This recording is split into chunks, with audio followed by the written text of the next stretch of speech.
Que Dieu bénisse, vous pouvez vous asseoir. Mungu awabariki, mnaweza kukaa. Mheshimiwa Neville, Baba mubariki. Content de vous voir encore. Niko tena na furaha hivi nakuona tena.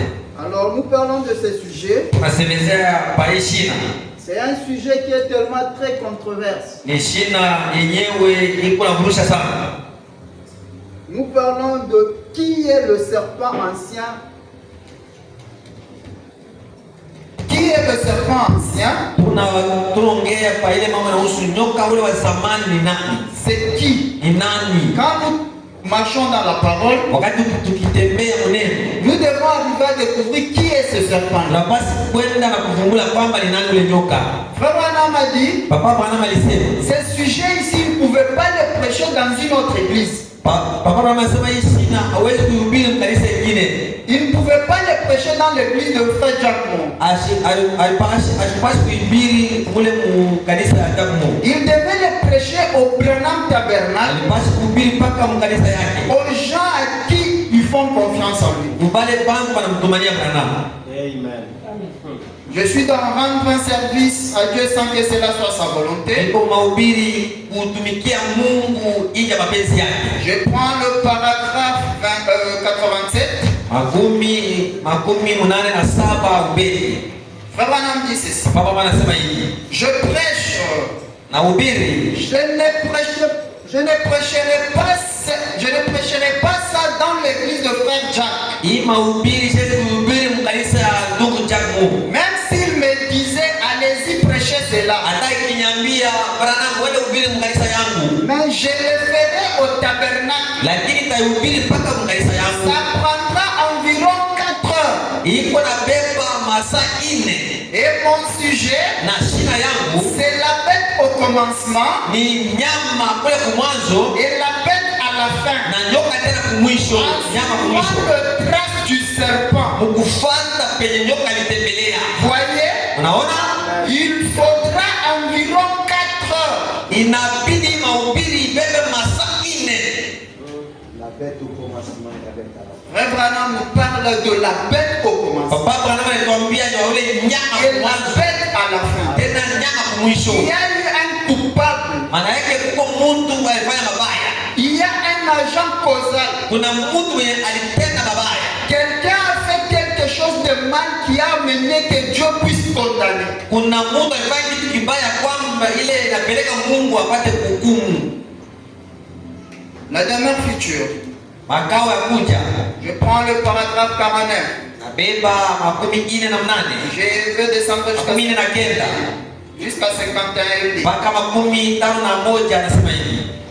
C'est comme quand on touche un peu un sujet qui peut être achoppé un peu. Iko saa tukigusa mahubiri yenyewe iko na kurusha kichwa ya watu. Qu'on ne peut pas développer complètement et le rendre clair. Vraiment. Yenye hatuwezi hata kuweka waziwazi. Ensuite, on revient prendre le sujet suivant. Kisha yake tunabeba mahubiri mengine. Alors plus tard si le Seigneur le veut, Kama Bwana kipenda, on entrera dans le 12e sceau ou pas. Plutôt, excusez-moi, le 12e chapitre de l'Apocalypse. tutaingia mkisari ya 12 ya Ufunuo.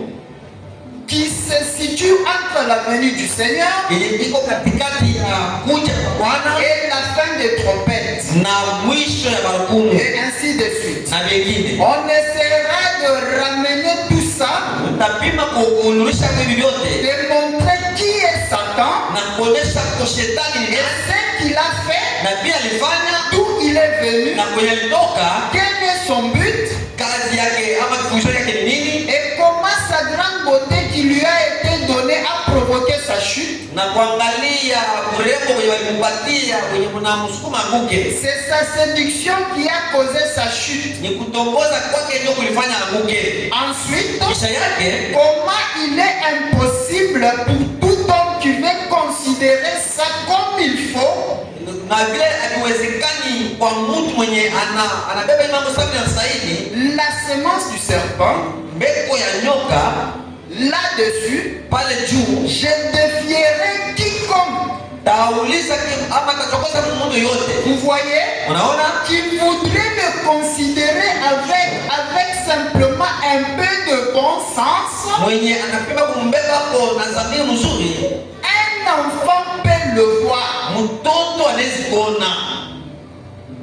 Si quelqu'un le considère avec un bon sens, même un enfant peut découvrir et voir que voici le serpent.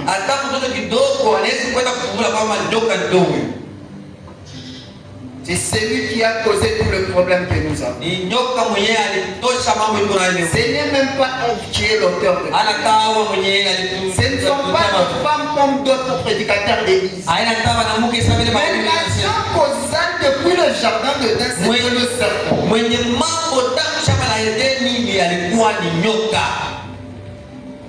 Écoutez. Je suis dans le Dieu de cet âge mauvais. Je prends le paragraphe 38.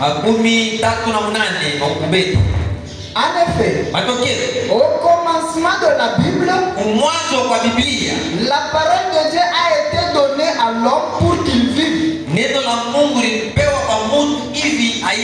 Une seule parole a été interprétée par un homme appelé Satan.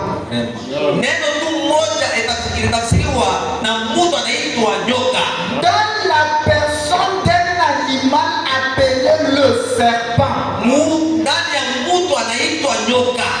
Amen. Dans cette personne, a pu parler à elle et il lui a présenté une fausse interprétation de la parole.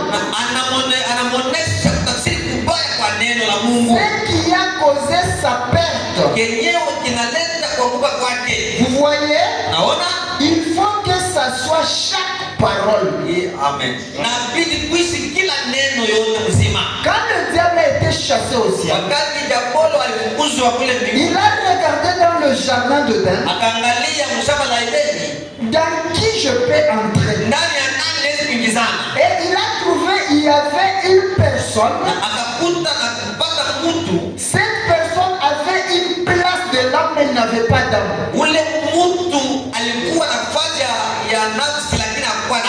Et c'est dans cette personne qu'il est entré, il s'est incarné.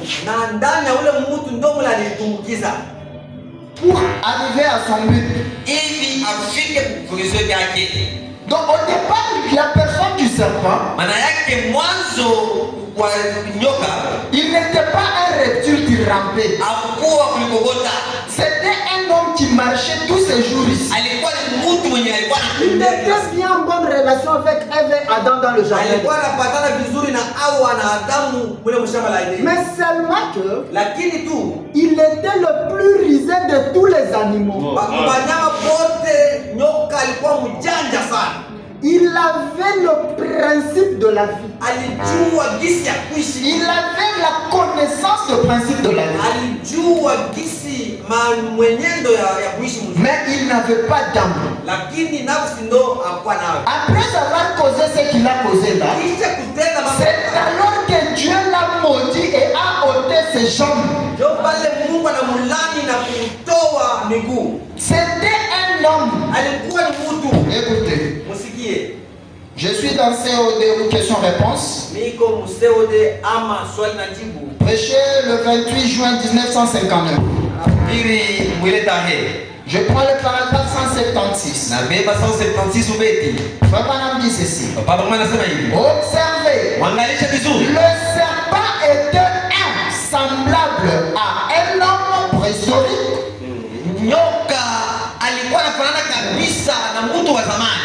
Quelque chose de proche de Dieu ou de proche de l'homme.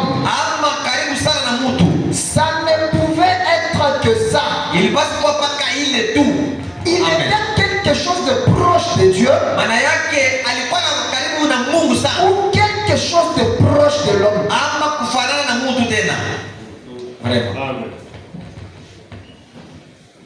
Tout autre animal qui aurait été impliqué,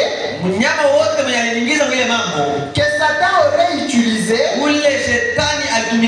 sa semence ne serait pas croisée avec celle de de la femme. Maana yake mbeko yake ama uzao yake ilichangana na ya mwanamke. On ne peut pas croiser une semence humaine avec aucune semence animale. Hatuwezi kuchanga mbeko ama uzao ya mtu na ya nyama.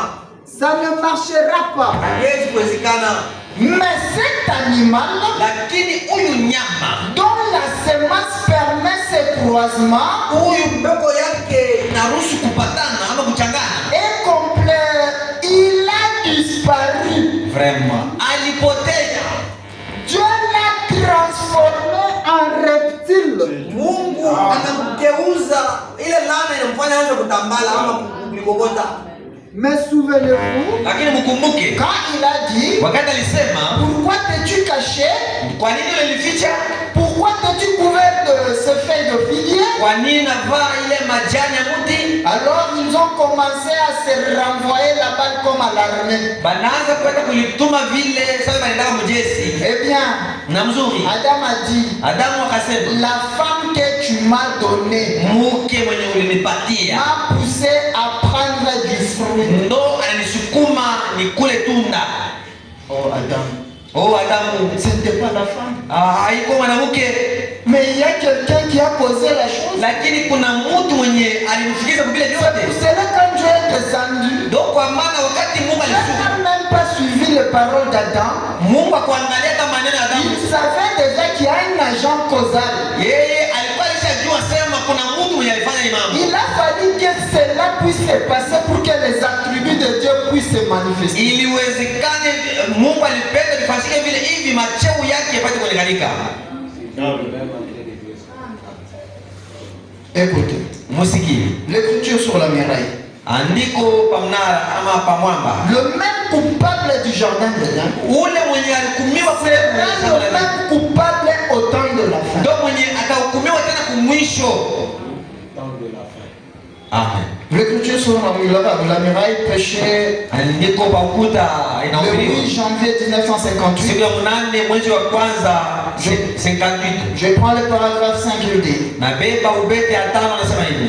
Et aussi, Na tena tout ce qui est sur la terre aujourd'hui, chochote kuchini hapa chini ya jua leo, dans le champ spirituel, vitu ya kiroho comme l'esprit de Dieu et l'esprit du diable, sababu ya roho ya Mungu pamoja na shetani et tout le secte, na vyote saa et tout ce que nous avons aujourd'hui dans le monde, na vyote tuko navyo hapa dunia. cela a commencé dans la Genèse. Amen. Vilianza kule kumwanzo. Amen. Genèse signifie Mwanzo inamaanisha le commencement. manake mwanzo, Et toutes ces choses, na hivi vitu vyote cependant ayant un autre nom manake ni wakati yuko na majina mengine et une autre forme. na umbo ama kuonekanika kwengine. Donc ne soyez pas étonnés si vous voyez qu'il était un homme. Msishangaa wakati mkaona alikuwa mtu, On l'a transformé en devenant un reptile. anamgeuza anakuwa kulikogota, Oui, il retourne un homme qu'on veut punir. tena anarudia anakuwa mtu kule wanapenda Ne soyez kuapiza. pas étonnés, c'est la mathématique de Dieu. Msishangale sababu ni mahesabu ya Mungu. Dieu a cherché comment l'attraper. Papa Branham alipenda kisi ya kumkamata mzuri, Tout en suivant sa trace. kumfuata vazi alitembelea. Je suis dans la semence du serpent. Miko mu ile mbeko ya nyoka. Prêché le 28 septembre 1958. 28 mwezi wa 8 58 mwaka. Je prends le paragraphe 169. 69 ubeti. Romain dit. Papa anasema, Et toi, na wewe le serpent, we nyoka, parce que tu as fait ça, hivi ulifanya hii mambo, voilà, angalia tu n'auras plus de jambes. we miguu tunaikata, Tu marcheras sur ton ventre tatembelea kwa tumbu ya tous les jours de ta vie. kila siku ya maisha yako, Et tu seras haï. na batakuchukia. Et tu auras la poussière pour nourriture. Wewe utakula mavumbi, we nyoka. Voilà, Angalia il est là, yeye ule pale, les chaînons manquants. vraiment ule kiungio kenye akina kile kilikosekana, C'est lui qui manquait maintenant mwenye ndio alikuwa anakosa pale entre l'homme katikati ya mtu et les les animaux. na banyama. Quelque chose manquait. Kulikuwa kitu kilikosa. Et la science a dû chercher. Na sayansi ikatafuta. N'a pas pu trouver. Hakupata. Frère Branham, notre Dieu l'a caché. Papa Branham Mungu wetu alificha. Après la malédiction, Kisha ile laana, il est devenu un reptile. anakuwa wa kulikokota. La science n'arrive pas à le trouver. Sayansi ilitafuta ikupata. La science peut remonter du tétard jusqu'au chimpanzé.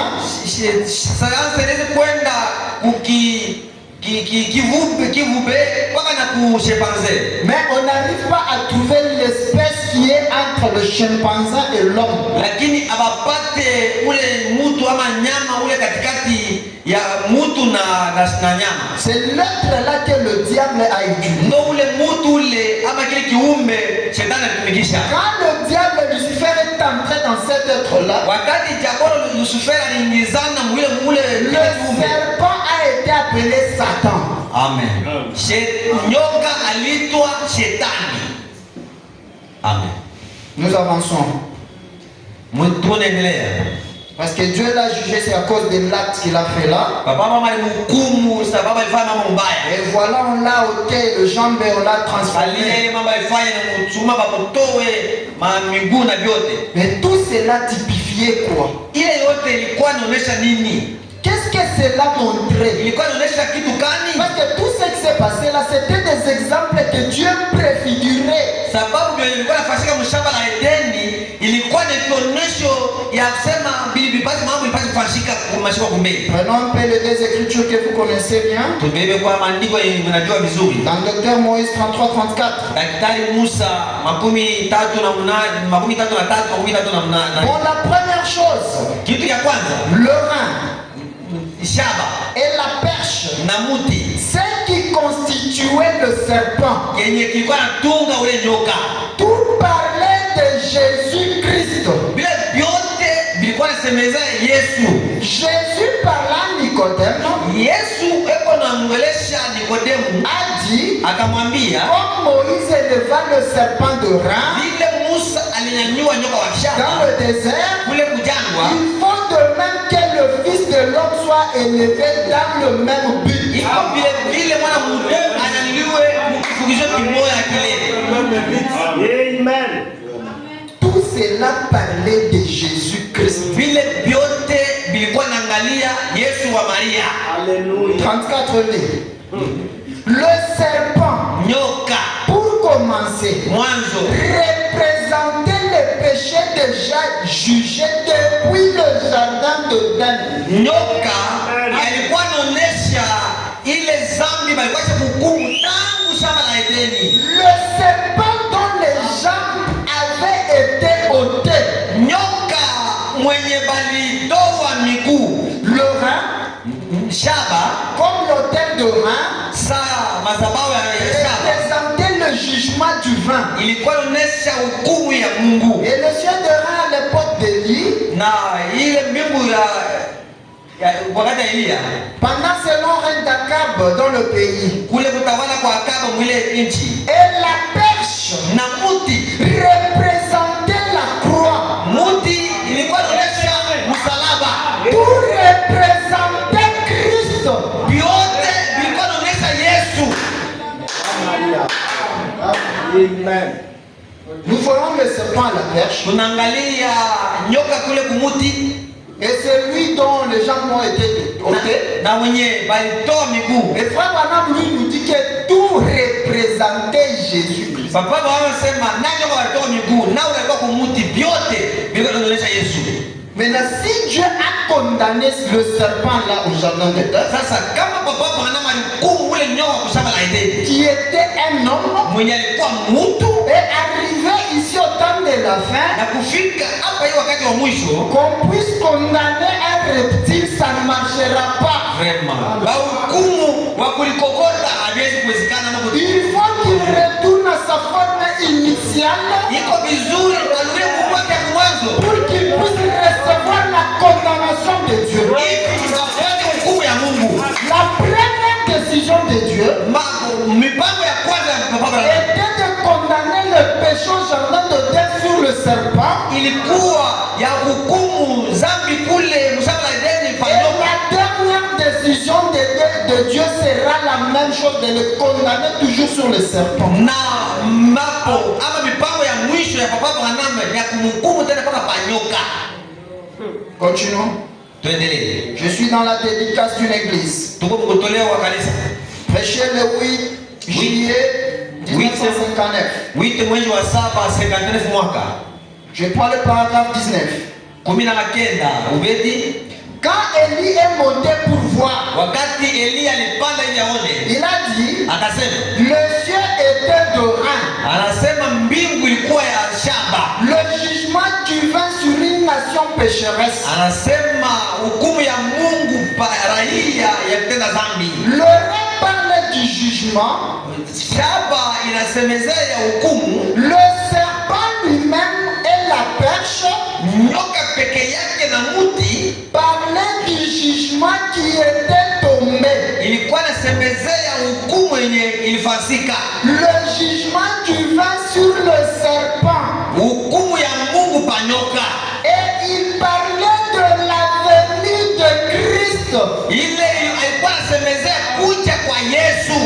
Le Christ ici n'est pas frère Branham. Hapa huyu mpangaliwa huyu Yesu ni Yesu.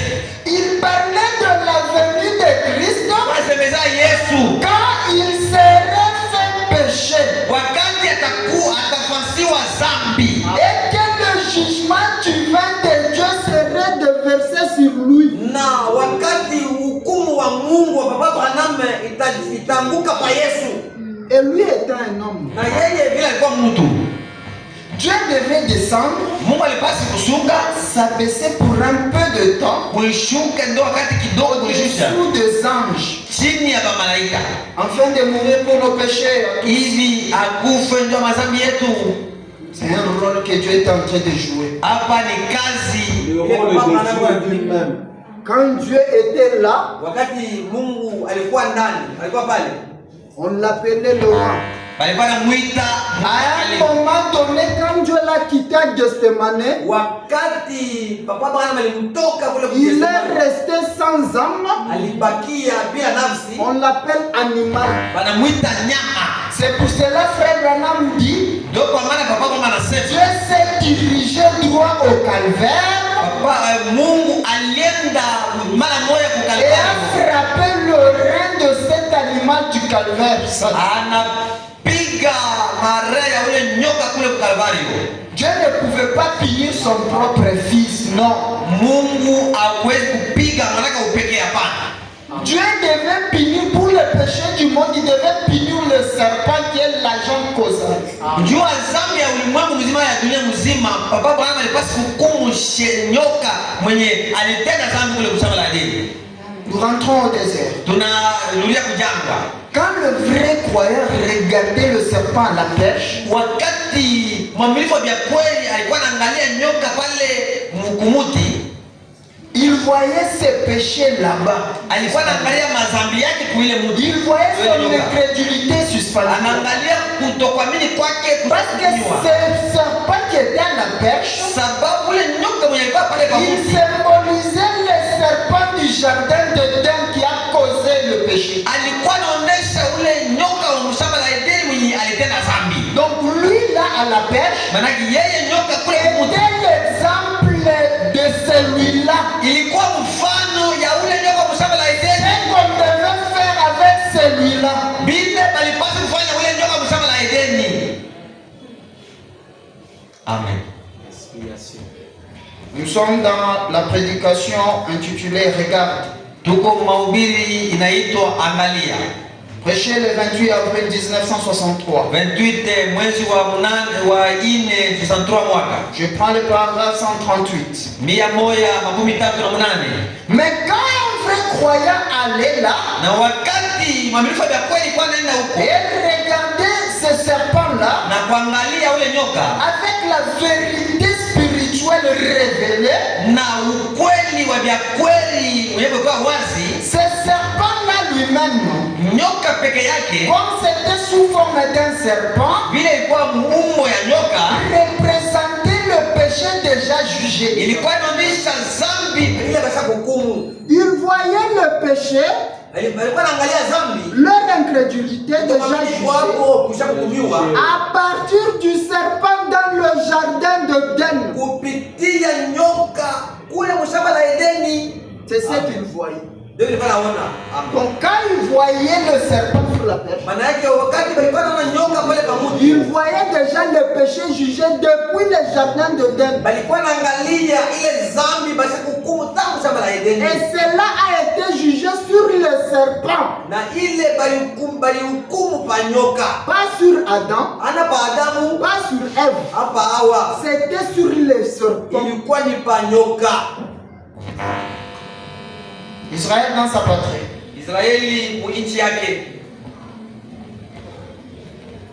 Péché le 29 mars 1953. 29 mwezi wa 3 53 mwaka. Je prends le paragraphe 46. Je suis en train de placer le fondement pour que le dimanche qu'on puisse prendre la décision de Dieu sur ce serpent.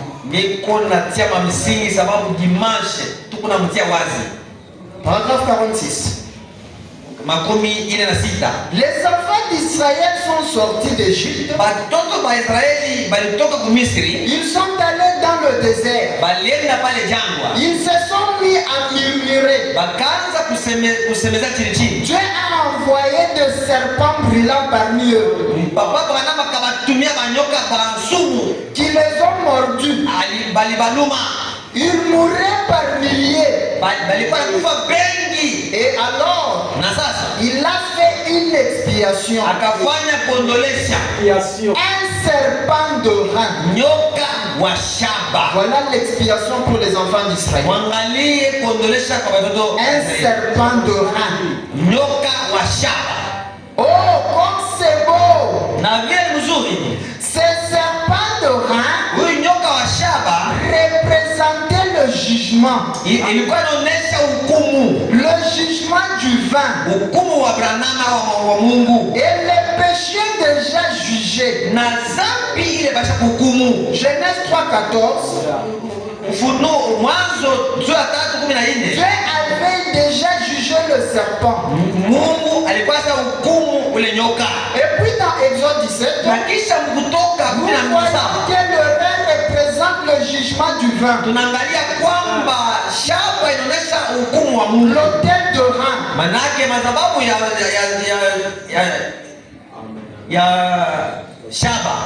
Puis dans le jour d'Élie, également nous avons vu que le ciel était de rein. Le rein est toujours un symbole du jugement du vin. Quand on parle de rein, c'est le jugement, la colère de Dieu qui tombe. Amen. Dieu a jugé ce corps-là. Il devait revenir pour qu'on puisse les juger. Dieu devait rassembler les péchés et que cela devienne un homme pour qu'on puisse les juger.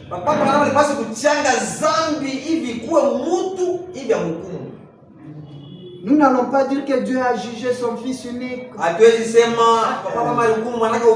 Dieu a jugé le serpent qui était sur le poteau là.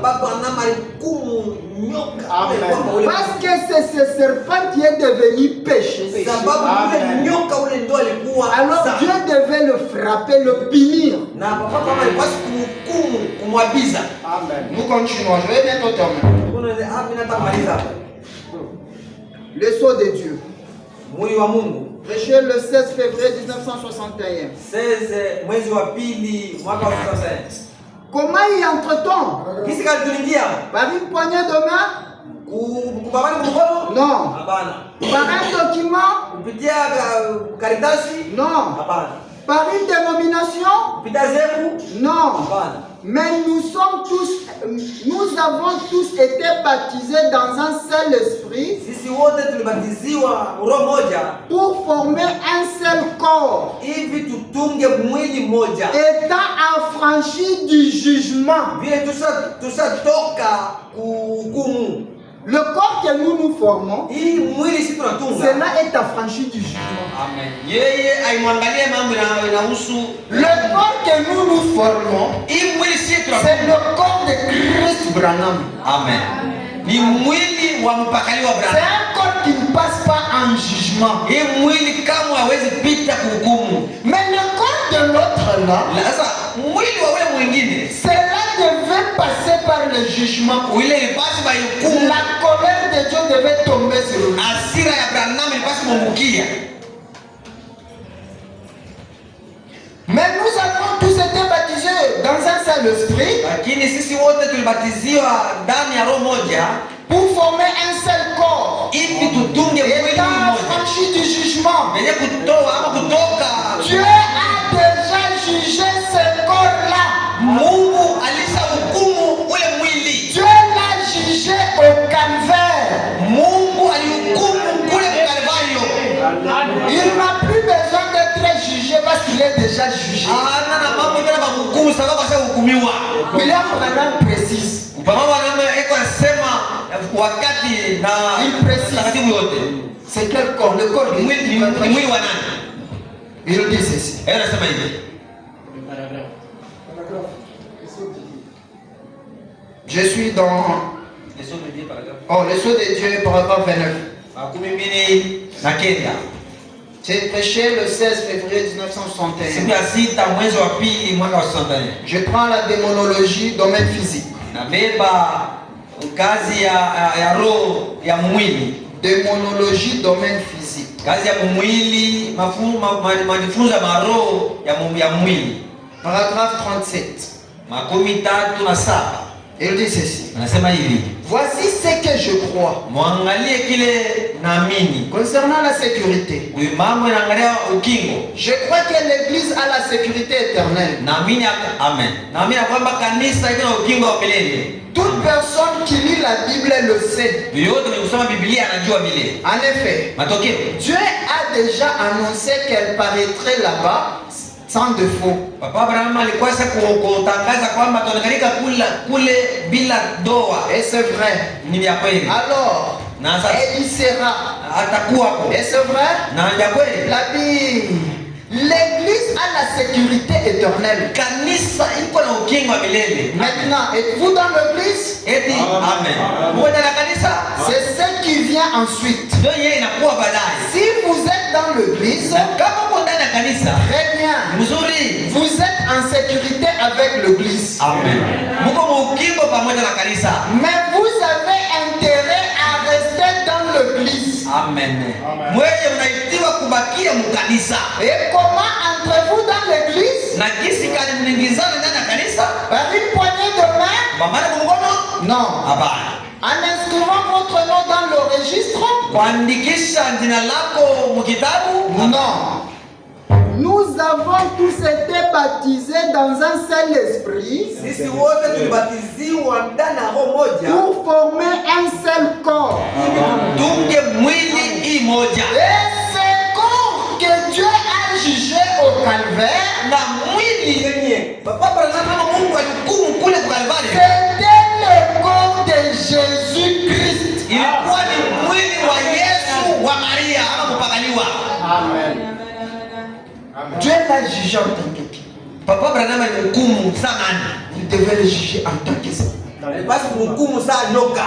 Parce que lui-même s'est typifié en tant que serpent Sababu de peke rain. yake ndio alisema mkinywa wake Yesu asema sasa vile Musa aliwanyoa nyoka. Et le serpent de rain était un symbole du serpent du jardin de Éden. Nyoka wa shamba ilikuwa inaonyesha nyoka alikuwa mshamba la Edeni. Jéhovah Jireh. Pande ya pili. Prêché le 3 avril 1964. Inahubiriwa siku ya tatu mwezi wa 4 mwaka. Je prends le paragraphe 178, il dit. 178 beki. Dans le Nouveau Testament, Agano Jipya. il est dit ici. Nasemewa hapo. Comme Moïse éleva le serpent dans le désert, Vile Musa alinyanyua nyoka mshamba la Edeni. il faut de même que le Fils de l'homme soit élevé. Ilikuwa vile mwana mtu atanyanyuliwa. Le même but. Paka kifukizio kimoja kimoja. Qu'est-ce que c'était? Ilikuwa nini? Il doutait de Dieu. Balikuwa shakia Mungu. Et la maladie et les ennuis surgit. Magonjwa na matatizo ikafika. Et il éleva le serpent. Akanyanyua nyoka. Pourquoi? Kwa nini? Pour leur guérison Matunzo yao et pour leur pardon. na msamaha yao. Voilà ce que c'était. Angalia yale mambo. Et le rang représentait le jugement du vent. Shamba ilikuwa inaonyesha hukumu wa Mungu. Jésus était ce serpent qui a subi le jugement. Yesu ndo nyoka ule bali hukumu. Bien sûr. Vya kweli. L'expression de rang. Kuonyesha kwa nyoka wa shamba. Celui-là typifiait Jésus. Ile ilikuwa inamaanisha ama inaonyesha Yesu. Nous ne pouvons pas avoir pitié. Oh non, Jésus. Hatuwezi kwa kurumia sasa Yesu sana ndugu yako hapa. Quand nous les voyons à la croix, Ukimwona msalaba. nous disons que ça c'est le péché, le serpent. Unasema huyo msalaba huyu ni nyoka. Nous ne disons pas que ça c'est le Fils de Dieu. Non. Hatuwezi madamu moja kumwona msalaba kusema sema mtoto wa Mungu. Ce n'est pas le Fils de Dieu. Parce que le Fils de Dieu c'est le logos qui est sorti de Dieu.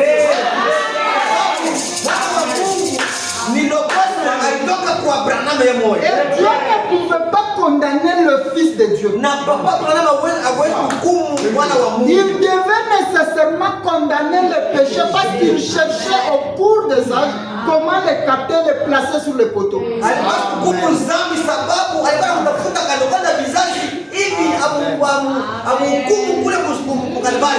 que nous le voyons sur le poteau, il a été transformé. Écoutez, je suis dans une bannière. Prêché le 6 juin 1953. Je prends le paragraphe 13. Remarquez. Puis en plein ce moment crucial là, le serpent apparut parmi le peuple et le mordirent. Et Moïse avait appris toute la sagesse des Égyptiens.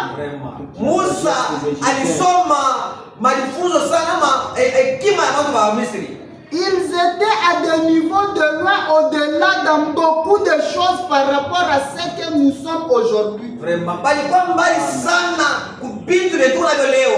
Ils dépassaient nos médecins de centaines de kilomètres. Mais docteur Moïse n'avait pas de cure contre cette morsure du serpent. Rien ne pouvait être fait. Ils étaient là, loin dans le désert. Moïse pria.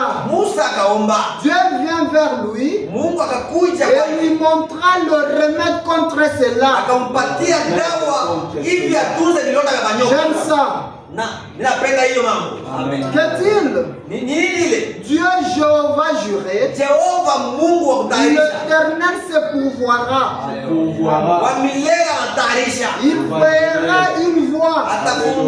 J'aime ça. Remarquez. Alors Dieu parla à Moïse dans ce type ou ce symbole. Il dit, va faire un serpent de rang et mets-le sur une perche. Or, le serpent, c'est le symbole du péché. Le serpent représentait le serpent du jardin d'Éden, déjà jugé.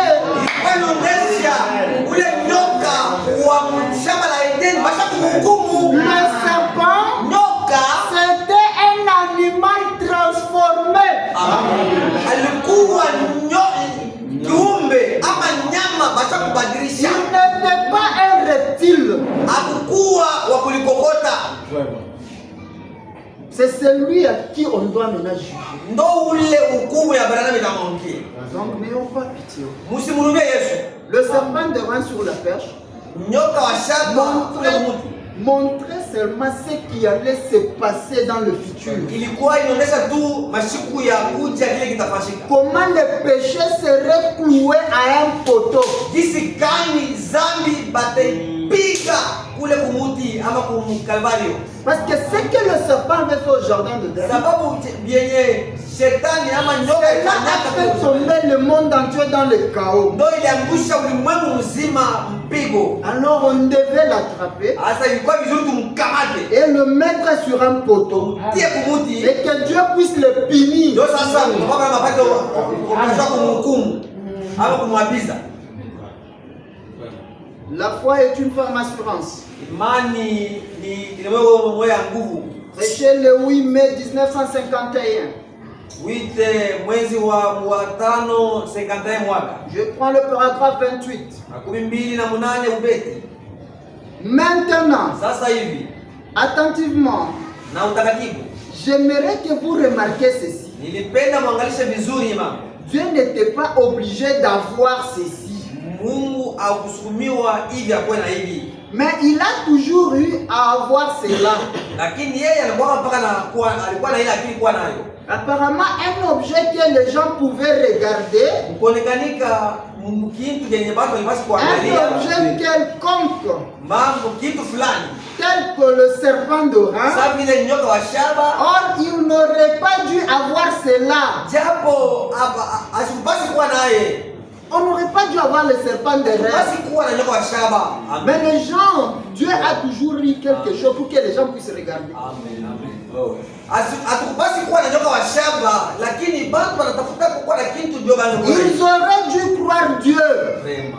Amen. Bali basi kuamini Mungu. Mais comme mémorial, Rema. Sasa sasa kuangalia qu'il y aurait une expiation. haya kionyesho ama ya kuangalia sema Où kutakuwa kuondolesha. viendrait que le serpent de Rhin annonçait. Rema. Ama kutakuwa kile nyoka wa shaba alikuwa anaonyesha ama anatangaza. Le serpent représentait le péché. Nyoka alikuwa anaonyesha dhambi. Le Rhin représentait le jugement. Shaba nayo inaonyesha hukumu. Car le jugement, Sababu hukumu. le serpent de Rhin déjà représentait l'autel de Rhin. Nyoka wa shaba alikuwa anaonyesha madhabahu ya Le shaba. péché déjà condamné et jugé. Manake dhambi basha hukumu na basha kuihukumu. Comme quand Élie est allé voir. Sabe Elia alikuwa Et Géasi a dit, na Gehazi akasema, eh bien, na mzuri. les cieux sont comme de l'Orient. Mbingu inaonekanika sasa.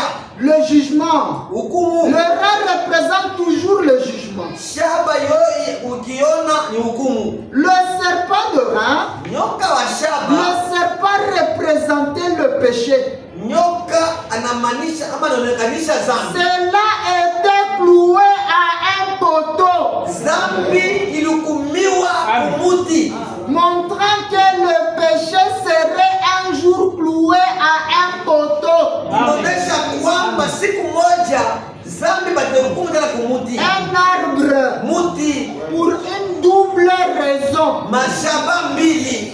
Lorsque le serpent de Rhin a été élevé Wakati nyoka wa shaba alinyanyuliwa dans le désert, mwana mjangwa, c'était pour le pardon des péchés kulikuwa usamaha et la guérison du corps. na matunzo ya mwili. Et c'est vrai, Na ya kweli Jésus a dit, Yesu alisema, quand Moïse éleva le serpent de vile Rhin, Musa alinyanyua il nyoka faut mwenye donc que le Fils de l'homme soit élevé. kwa vile mwana mtu atanyanyuliwa Pour la même raison. mpaka shaba moya L'un moja était le type, ilikuwa mfano, l'autre l'antitype.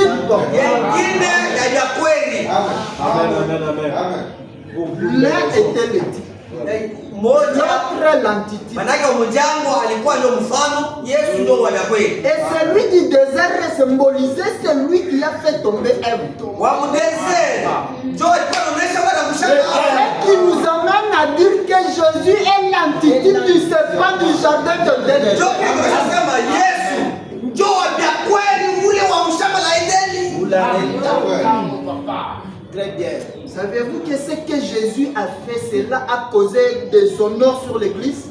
Unajua sema Biblia ilifanya vinatosha aya, vinaleta aya ama kukosa heshima pa kanisa? Écoutez ce que Papa Branham dit. Musikie kile Papa Branham anasema. Yeye moyo. Même Marie, sa mère, Hata Maria mama yake, elle regardait alikuwa anamwangalia son fils Jésus à la croix. mwanake Yesu kwa msalaba. Bien que cela causait des honneurs sur l'église, Hata vile aya ililetea l'amour maternel était toujours là, mtoto wangu. vraiment. Ba mama bona bo. Et pourtant là c'était le péché na mtoto wako. Vraiment. Hata kama nifikiria huruma vile, lakini alikuwa ni zambi siku mtoto yake. Allez dire à mes disciples. Mwende mkaambie wanafunzi bangu. Prêchez le 5 avril 1953. Siku ya 5 mwezi wa 4 53 mwaka. Paragraphe 92. 12. Il dit ceci. Baba anasema hivi. Maintenant, Sasa hivi présentons juste un petit drame juste ici. acha tuoneshe kwa mchezo kidogo sasa hivi. Et arrêtons-nous un instant. Na tusimame kwa kidogo. Et suivons. Na tufanye. Je vois Naona toute la nuit durant usiku mzima la pauvre petite Marie, Mama Maria masikini, la mère, mama avec le cœur brisé. na moyo mwenye kuvunjwa. La prophétesse Anne lui avait dit qu'elle serait percée. Nabii mwanamke Ana anataka Maria sema moyo wako itavundika. Pour révéler le pensée de plusieurs, Ndio akweka wazi mawazo ya watu. comme son corps était meurtri Vile mwili wake ilipigwa et son propre enfant chéri était suspendu à la croix, na mwanake mpendwa balimtia kumuti kumsalaba. et quel déshonneur il avait causé à l'église. Na kukosa kwa heshima gani ama aya alitupa kwa kanisa. Le voir déjà la croix, c'est un déshonneur qu'il a causé à l'église. Kuona tu Yesu kumsalaba ilikuwa aya alitupa kwa kanisa.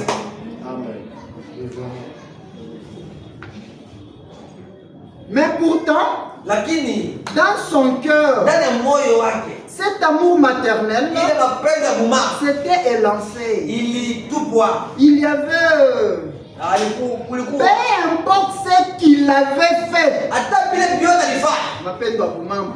Vraiment. Peu importe ce qu'il avait fait, Hata vile vyote à alifanya. quel point c'était déshonorant, Hata vile ilikuwa kukosa kwa heshima. il est mort de la peine capitale comme un prisonnier aujourd'hui. Alikufa manake na bemwe kabambi sa mtu alifunga leo.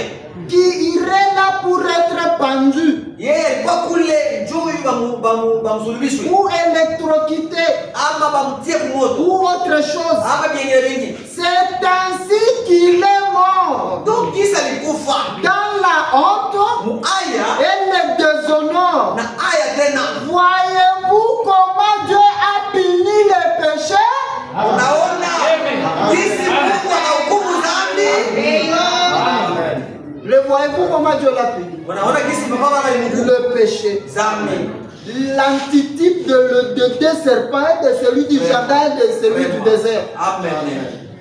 Yesu njoo wa kweli wa nyoka wa shaba na wa mshaba ya Edeni. Israël à la mer rouge. Israeli kubali mwekundu. Prêchez le 27 mars 53. Mwezi wa 3 53 Je mwaka. prends le paragraphe 219. Na beba 219. Il dit, Baba anasema il dit ceci. anasema hivi. Et maintenant, Na sasa hivi les malades qui sont ici, bagonjwa beko hapo. Seigneur, Bwana, puisse de même que Moïse éleva ce serpent, kama vile Musa alinyanyuka nyoka, et que chacun qui regardait ce serpent, kila mtu mwenye alikuwa anaangalia ile ule nyoka, le serpent n'a jamais prié pour personne. nyoka aseombeaka mtu. On n'avait jamais vu, oh, il met là, il commence à imposer les mains aux malades. Hapa monaka kule anatoka kule anaanza kumtia watu mikono. Nulle part il a imposé les mains aux malades. Baadhi hata moja akombea. Lui regardait seulement derrière ta foi, ta sauvé. Yesu anaangalia tu propre foi qui t'a guéri. Imani yako ndio Il n'avait rien à faire dans tout cela. Yesu akima kumwangalia Tu m'as crié, oh fils de David, fils de David. Et pitié de moi. Vous savez, c'est différent de Frère Branham. Frère Branham n'avait pas besoin de cracher sur la poussière et commencer à faire la boue, mettre sur les yeux des gens. Pour que les gens puissent, les yeux puissent. Papa Branham kamata kazi ya nguvu, ateme mate pa borongo, atie mtu pa macho ndio maisha kumuta honi. Bintu ya uchafu. Mate ya mtu si kama magonjwa mifumo. Quand on a apporté devant Frère Branham, wakati walimuleta kumbele Papa Branham, la soeur là qui n'avait pas de yeux, Frère Branham a regardé. Il dit tu n'as pas de yeux dans tes orbites. La nature t'a privé de yeux. Mais écoute ma soeur, approche-toi. Nous allons prier. Ici, il ne s'agit pas que ta foi t'a sauvé. Ici, c'est quelqu'un qui sent le douleur et qui compatit. Amen.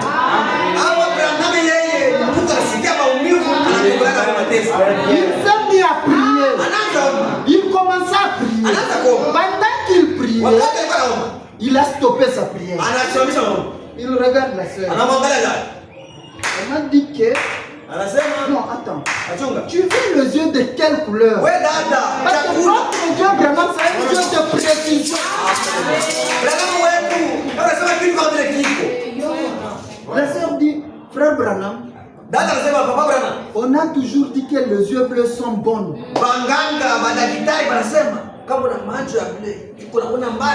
Et Frère Branham a regardé. Il continue à prier et il lui a donné les yeux bleus. J'étais là en train de regarder ce que papa était en train de faire. Paul dit, j'ai vu des lumières quitter le ciel, venir frapper les orbites et commencer à tournoyer là à l'intérieur. Amen. Et il y a eu des boules de yeux qui se sont formées. Wakati baba alikuwa hapo pale, nikaona moto inatoka kumbingu. Inakuwa mazimu ya macho, inauma macho mule mumawatuni. Ça c'est le Dieu de la création qui a créé ce monde.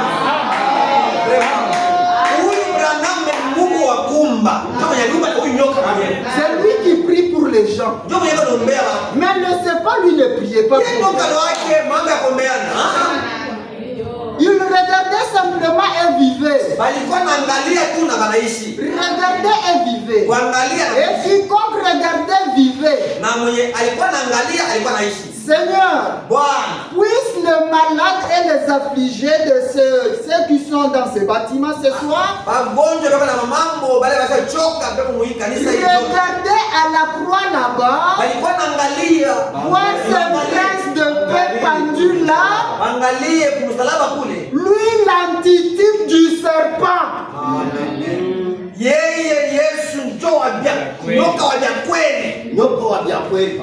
Quand on le voit à la croix, nous disons que c'est toi qui as séduit notre mère Ève. Voilà pourquoi on te condamne à la croix. Amen. Amen. Exposé de cet âge. Et je vais m'arrêter par là. Je prends la page 53. Là en bas c'est mistari karitasi ya 53 kule chini. Je vais prendre la page 54. Le serpent de rein sur la perche était un symbole du péché du jardin d'Éden, où le serpent avait séduit Ève.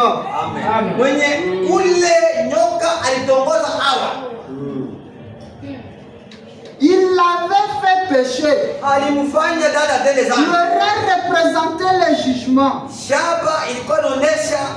Comme nous le voyons dans l'autel de rein, où le châtiment du péché retombait sur les sacrifices posés sur l'autel.